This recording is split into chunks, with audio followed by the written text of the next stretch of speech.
Video editing, ফেনীতে কোনো ভালো প্রতিষ্ঠান আমি খুঁজে পাইনি। আমি আরো 5-7 বছর আগে ভিডিও এডিটিং শেখার জন্য ঘাটাঘাটি করেছিলাম ইউটিউবে। তো ভাবতেছি হয়তো আমার দ্বারা হবে না হয়তো। আমি মূলত ক্লাস 10-এ পড়ি এবং আমার বয়স 16 বছর।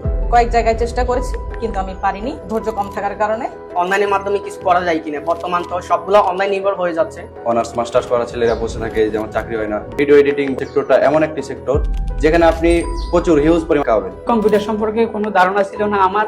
প্রথম কয়েকদিন অনেক কঠিন লাগছিল।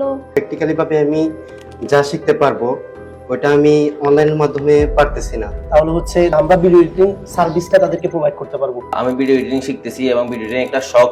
আমি কিবোর্ডও ভালো করে হাত দিতে পারতাম না তখন, পরে আস্তে আস্তে ইউজ টু হয়েছি, এখন মোটামুটি অনেকটা সহজ লাগতেছে।